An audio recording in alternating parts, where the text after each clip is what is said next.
అందరికీ నమస్కారం. ఈరోజు మనం ఉగాది గురించి మాట్లాడుకుందాం. కానీ ఇది కేవలం ఓ పండుగ కథ కాదు. విశ్వంతో మనకి ఈ పండుగకు ఉన్న ఒక అద్భుతమైన సంబంధం గురించి లోతుగా తెలుసుకుందాం. అవును, ఉగాది అంటే కేవలం కొత్త సంవత్సరం కాదు. ఇది ఒక కాస్మిక్ రీసెట్. అంటే క్యాలెండర్లో తేదీ మారడం మాత్రమే కాదు, ఏకంగా విశ్వం తనని తాను రీఫ్రెష్ చేసుకునే సమయమన్నమాట. ఆ విశ్వం యొక్క లయతో మనం కూడా కనెక్ట్ అవ్వడానికి ఇదొక గొప్ప అవకాశం. సరే, ముందుగా అసలు ఉగాది అంటే ఏంటి, మన సంస్కృతిలో దాని స్థానమేంటో ఒకసారి చూద్దాం. చూడండి, ఉగాది అనే పేర్లోనే ఎంత లోతైన అర్థం ఉందో. యుగ అంటే ఒక శకం, ఆది అంటే ప్రారంభం, రెండూ కలిపితే యుగాది, అదే ఉగాది అయింది. అంటే ఒక కొత్త శకానికి నాంది అని అర్థం. జస్ట్ ఒక సంవత్సరం కాదు, ఏకంగా ఒక యుగం మొదలవుతోందన్నమాట. మరి ఈ పండుగనే ఎవరెవరు జరుపుకుంటారు? ముఖ్యంగా మన తెలుగు రాష్ట్రాలైన ఆంధ్రప్రదేశ్, తెలంగాణతో పాటు కర్ణాటకలో కూడా చాలా ఘనంగా జరుపుకుంటారు. మన హిందూ క్యాలెండర్ ప్రకారం ఇదే కొత్త సంవత్సరం. అసలు కథ ఏంటంటే, సృష్టికర్త బ్రహ్మదేవుడు ఈ రోజే విశ్వాన్ని సృష్టించడం మొదలుపెట్టారని మన నమ్మకం. అంతేకాదు, ప్రకృతి కూడా ఈ సమయంలోనే కొత్తగా చిగురిస్తోంది. అందుకే వసంత ఋతువు ఆగమనంతో పాటు ఈ పండుగ వస్తోంది. అంతా కొత్తదనమే. అంతా బానే ఉంది. కానీ అసలు ప్రశ్నేంటంటే, ఈ కొత్త సంవత్సరం కరెక్ట్గా ఇదే టైంలో ఎందుకు మొదలవ్వాలి? జనవరి 1 లాగా ఇంకేదైనా రోజుండొచ్చు కదా. దీని వెనుకున్న అసలు రహస్యమేంటి? ఇది ఎవరో క్యాలెండర్లో రాసిన తేదీ కాదు. దీని వెనుక ఒక ఖగోళ గడియారం, ఒక కాస్మిక్ క్లాక్ పనిచేస్తోందన్నమాట. సో అసలు రహస్యం ఇక్కడే ఉంది. ఉగాదిని మార్చి నెలలో వచ్చే విషువత్తు అంటే ఈక్వినాక్స్ తర్వాత వచ్చే మొదటి అమావాస్య, ఆ తర్వాతి రోజు జరుపుకుంటాం.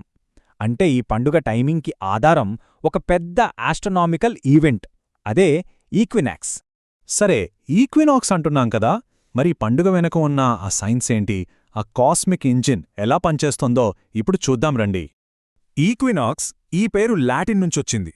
ఈక్వస్ అంటే సమానం, నాక్స్ అంటే రాత్రి. సింపుల్గా చెప్పాలంటే పగలు రాత్రి సమానంగా ఉండే రోజు. సైంటిఫిక్గా చెప్పాలంటే ఆ రోజు సూర్యుడు భూమధ్యరేఖకు సరిగ్గా పైనుంటాడు. ఇదొక పర్ఫెక్ట్ బ్యాలెన్స్, ఒక సంపూర్ణ సమతుల్యత ఉండే క్షణమన్నమాట.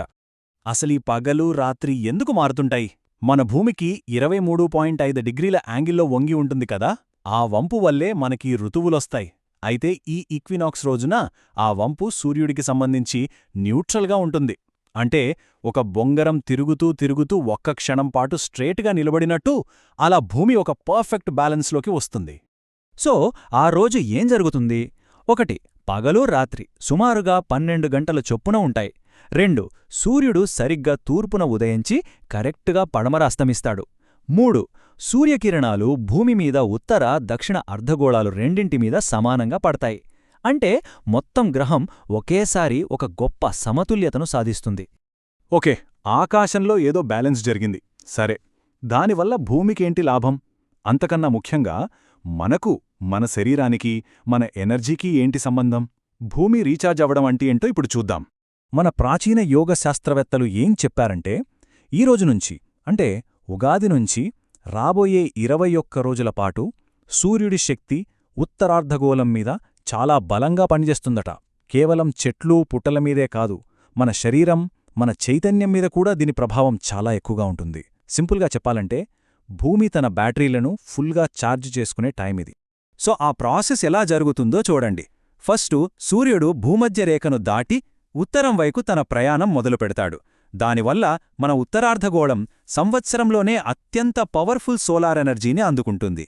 ఈ ఎనర్జీ వల్ల భూమిమీద ఉన్న జీవరాశులన్నీ మన శరీరంతో సహా రీఛార్జ్ అయి ఒక కొత్త ఉత్తేజాన్ని పొందుతాయి. ఇది మన శక్తి చక్రాలను కూడా యాక్టివేట్ చేస్తుంది. అసలు కాన్సెప్ట్ ఏంటంటే, మనం ఈ భూమి నుంచి వేరైన వాళ్లం కాదు. మన శరీరం కూడా ఈ గ్రహంలో ఒక భాగమే, ఒక ముక్కలాంటిది. సో భూమి రీఛార్జ్ అవుతున్నప్పుడు మనం కూడా రీఛార్జ్ అవుతాం. సూర్యుడి నుంచి వచ్చే ఆ శక్తిని మన శరీరం ఎంత బాగా గ్రహించగలిగితే మనం అంత శక్తివంతంగా ఉంటాం. మనలోని శక్తి కేంద్రాలైన చక్రాలు ఈ కొత్త ఎనర్జీ కోసం సిద్ధంగా ఉంటాయి.